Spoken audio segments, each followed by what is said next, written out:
तो अद्भुत चुनाव रहा है ये।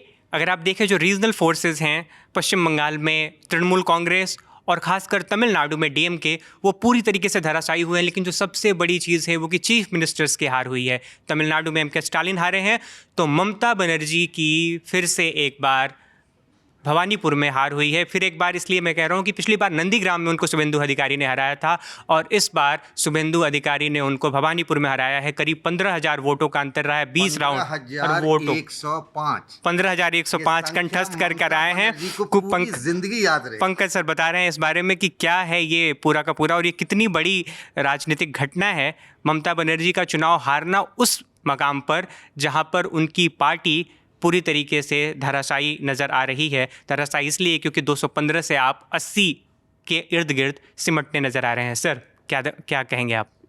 क्या कहना है, ममता बनर्जी फिर से पुराने उसी चीज़ पे है। अभी कुछ देर पहले देखा हूँ मैं, अखिलेश यादव का एक ट्वीट आया हुआ था।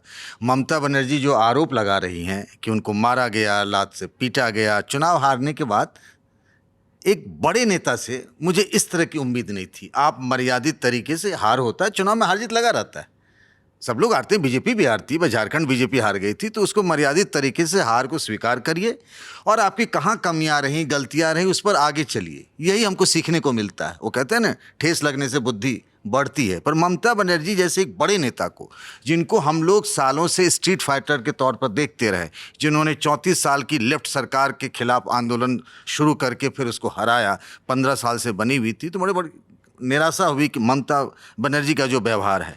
दूसरी बात एक मैं बता दूं आपको, हम सभी साथी मैक्सिमम जो थे कलकत्ता गए थे बंगाल चुनाव प्रचार, माफ करिएगा, कवरेज के लिए पश्चिम बंगाल में। तो भवानीपुर में हम सब लोग होटल उसी के आसपास थे। और आप भवानीपुर में घूमेंगे ना, तो जनता ये बात कह रही थी, राइटिंग ऑन द वॉल मुझे लगता है ममता बनर्जी ने भी पढ़ा होगा। ऐसा नहीं है कि हम और आप जो बाहर से जाके 5 दिन 10 दिन में समझ लेते हैं, तो ममता बनर्जी उस मिट्टी में क्या चल रहा है, राइटिंग ऑन द वॉल क्या, कैसे नहीं समझ सकती है। लेकिन फिर भी होता है नेता को, हार कैसे जाएंगी।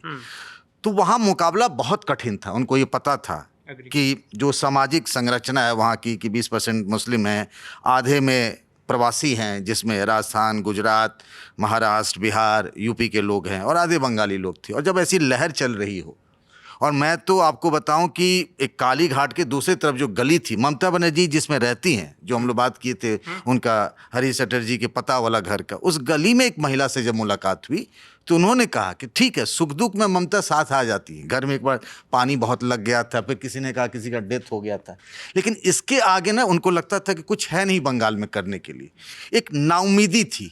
तो उन सब ने दिखा दिया कि जो रिजल्ट आया है। और मुझे लगता है स्टालिन के लिए मुझे बहुत सरप्राइजिंग लगता है, जो आपने कहा ना कि किसी ने सोचा नहीं था कि स्टालिन इस तरीके से हार जाएंगे और पूरी उनकी पार्टी का यह हाल होगा। ममता को लेकर था, और इससे पहले भी शुभेंदु ने नंदीग्राम में किया, और ये तो इस बार खदेड़ के उनके पीछे पीछे चले गए भवानीपुर में। पंकज सर, 2 चीज़ें मुझे याद आ रहा है। एक तो आप वो बताइए कि वो जो आपने जिक्र किया था कि भवानीपुर का ही वो था जो अमित शाह की गाड़ी काफिला वहाँ से गुजरा, वो घटना थी जो अमित शाह पड़ गए कि नहीं यहाँ तो मामला, मुझे ख्याल से 2 अप्रैल तारीख रही होगी। और हाजरा मोड़ करके है एक, वहाँ से काफिला गुजर रहा था, शुभेंदु अधिकारी का नॉमिनेशन था। तो चूंकि शुभेंदु वहाँ के सबसे बड़े लड़िया हैं, सबसे बड़े चेहरे हैं, तो अमित शाह उनका नॉमिनेशन कराने के लिए गया। तो चूंकि भवानीपुर से लड़ रहे हैं, तो थोड़ा सा ये था कि नहीं, बिग शॉट जाएगा अमित शाह, मतलब बीजेपी की पॉलिटिक्स के चाणक्य। तो उन्होंने ये बात हमें बताई कि जब वो जा रहे थे इनके साथ, शुभेंदु अधिकारी के साथ, तो उन्होंने कहा जब गाड़ी पे थे तो उनको लगा कि कुछ 6-7 लोग जो हैं अचानक से इनकी गाड़ी की तरफ आगे बढ़ रहे थे। तो उन्होंने देखा हो सकता है, फिर उन्हें लगा कि टीएमसी के लोग हैं। और फिर उन्होंने देखा कि आसपास के जो उस इलाके के लोग थे, हाजरा मोड़ के जो जनता जिसे आप कहिए, वो कोई बीजेपी का सपोर्टर नहीं रहेगा, उन जनता ने ही उन सबको घेर लिया। तो अमित शाह ने कहा कि मुझे उस दिन लगा कि इस भवानीपुर में भी करंट है और ममता के लिए अच्छे दिन नहीं है यहाँ पर। मतलब एक पॉलिटिशियन पकड़ लेता है ना, एक क्रक्स आता है, एक ऐसे संकेत मिलते हैं कि हाँ यहाँ से हमारा उठ जाएगा। हाँ, मतलब लोग ही उठ खड़े हो, उनको लगा कि लोग, मुझे कहना नहीं पड़ना, किसी को, बीजेपी को कहना नहीं पड़ा, उनके पास सिक्योरिटी का तामझाम, लोगों ने ही टीएमसी के कार्यकर्ताओं का विरोध कर दिया। तो उनको लगा कि नहीं, ये हवा बदल रही है। पंकज सर, एक चीज़ और, वो मुझे बताइए, आप जो नंदीग्राम में आप बता रहे थे कि उस समय धर्मेंद्र प्रधान वहाँ हुआ करते थे, जो उन्होंने देखा था वो पूरा का पूरा वो उस चुनाव को 2021 में। इस बार ये जो भवानीपुर में हुआ है, इसका शुभेंदु अधिकारी जाहिर तौर पे वो तो हैं ही, लेकिन उनके अलावा आप सुनील बंसल, किनको कहेंगे आप कि जिन्होंने देखा हो? मतलब सारे कार्यकर्ताओं को उसमें देना चाहिए।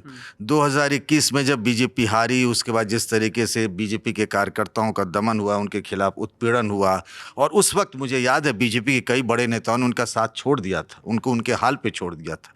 फिर पार्टी खड़ी हुई नए सिरे से। सुनील बंसल पहले भी आ चुके थे वहाँ प्रभारी बन के, उड़ीसा के भी रहे, उड़ीसा में पहले जीत मिली। सुनील बंसल हैं, धर्मेंद्र यादव है, पूरी यूपी की टीम लगी थी। भवानीपुर वाली सीट पे मैं कह रहा हूँ, भवानीपुर वाली सीट पर अगर देखें तो उन्होंने, मैं एक जगह गया तो एक अपार्टमेंट का नाम मैं भूल रहा हूँ, और गुजराती परिवार ज़्यादा थे, तो वहाँ हर संघ भी मिल गया मुझे जो गुजरात से आते हैं। तो गुजरातियों के लिए हर संघ, जैसे अगर मारवाड़ी हैं तो उनके लिए अलग, यूपी बिहार के लिए तो देखिए यूपी बिहार के लोग अलग से लगे हुए। एक छोटी छोटी चीज़ टोली 200-200 घर के लिए उन्होंने इंतजाम किया था कि भवानीपुर में ममता बनर्जी को हराना है, ये बीजेपी का मकसद था। ममता बनर्जी के लिए आखिर में 2-1 मिनट, क्या यहाँ से क्या आगे का रास्ता है? ममता बनर्जी को सोचना चाहिए, क्योंकि ये मैंने एक बात कही थी जब मैं आया था, तो आपसे एक ही बात कही थी कि तमाम लोग पता नहीं SIR तमाम चीज़ें कह रहे हैं, RG करिए। मुझे एक ही फैक्टर पूरे जगहों पर लगा, वो था एंटी इनकम्बेंसी। उसी, और ये पूरा का पूरा चुनाव ममता बनर्जी पर एक तरीके से रेफरेंडम था। तो ममता बनर्जी, कई बार क्या होता है ना कि आप हार करके भी जीतते हैं, ऐसे कई लोग होते हैं, हमने देखा है। तो उनको एक बार फिर से रीओरिएंट करना चाहिए उनकी। नहीं, 2021 में वो मतलब ठीक है, कोशिश, भले वो अपनी सीट हार गई थी लेकिन जीती थी। हाँ, वो जीती थी, बीजेपी ने भी अच्छा किया था भाई। 3 से 77 पहुंच जाना कम बड़ी बात थोड़े, आप इसको ओवरलुक मत करिए। 10 साल में 3 से 8 से 15 साल में 3 सीट से लेकर के यहाँ तक पहुंच जाना, सरकार बना लेना बंगाल में। ममता बनर्जी के लिए भी मौका है, उनको सब कुछ सोचना चाहिए कि किस तरीके से कहाँ कमियाँ रही संगठन से लेकर के, और जिस तरीके से उन पर आरोप लगे उन सब चीज़ों को पूरा कर ले तो शायद हो सकता है। लेकिन मुझे लगता है बंगाल में कांग्रेस की संभावनाएं बेहतर हो सकती है, मुझे जो लग रहा है, अपना अनुभव जो कहता है। क्योंकि ये इसलिए भी है क्योंकि जो मुस्लिम मेजॉरिटी वाले जो ज़िले हैं, वहाँ पे जहाँ पे TMC का स्ट्रॉन्ग होल्ड होता था, मैं डेटा देख रहा था, वहाँ पे TMC अगर गई है तो खासकर मुर्शिदाबाद में, तो उन ज़िलों पे मैंने आपको क्या एक बात कही थी, ये जो मुस्लिम समाज है ना, ये जो हवा खड़ा कर दिया गया कि 40% यहाँ मुस्लिम वोटर है तो वहाँ बीजेपी नहीं जीत सकती। अरे ऐसा नहीं है। यूपी में हुआ, बिहार में हुआ, और जहाँ पे 20-25% मुस्लिम होते हैं और जहाँ 40 से ऊपर होते हैं, वहाँ पे मुस्लिम समाज की साइकोलॉजी बिल्कुल अलग होती है। जैसे सीमांचल में आपने देखिए, उन्होंने ओवैसी को जिताया, उन्होंने कांग्रेस RJD को नहीं जिताया। हमारा अपना भाई होगा, और जहाँ पे कम होता है वहाँ पे बीजेपी को हराने के लिए वोट कर देते हैं। अब हुमायूं कबीर के लिए किसी ने सोचा था कि दोनों सीट जीत जाएंगे? इतना बड़ा स्टिंग ऑपरेशन, बीजेपी का आरोप, तमाम चीज़ें, फिर भी जिता दिया। नहीं भाई, अपना भाई है, बाबरी मस्जिद बनवा रहा है, तो आराम से जिता दिया। वहाँ किसी ने ममता बनर्जी की परवाह नहीं की। बीजेपी ने जिता दिया मतलब? नहीं, बाबरी में मुसलमानों ने जिता दिया। सॉरी, मेरे मुंह से निकल गया। बीजेपी ने नहीं जिताया, मुसलमानों ने जिता दिया। और बीजेपी भले उनसे एक दुराव की बात करते रही, आरोप लगे हुमायूं कबीर पे, सबने आरोप लगाया, लेकिन कोई फर्क नहीं पड़ा, क्योंकि उनके लिए हुमायूं कबीर की छवि दूसरी थी, तो वो जीत गए। वो ममता बनर्जी ने कहा है कि रहेंगे गुलशन तो खिलेगा फूल, और मिलते रहेंगे रहा तृणमूल। ये बात मुझे शेर याद आ रहा है, जवाद शेख का शायद है, शेर की रखने की ये 3 ही चीज़ें हैं इन दिनों: हिम्मत रखो, यकीन रखो, फासला रखो। तो हिम्मत रखो, यकीन रखो।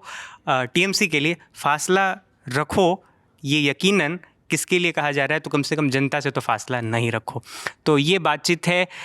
भवानीपुर से ममता बनर्जी हार गई हैं, शुभेंदु अधिकारी ने फिर एक बार उनको परास्त किया है, और इस तरह से एक जायंट किलर के तौर पे वो उभरे हैं। तो ये वीडियो यहीं तक। इस वीडियो के लिए हमारी ये बातचीत कैसी लगी आपको बताइएगा कमेंट बॉक्स में। आज के लिए इतना ही, धन्यवाद।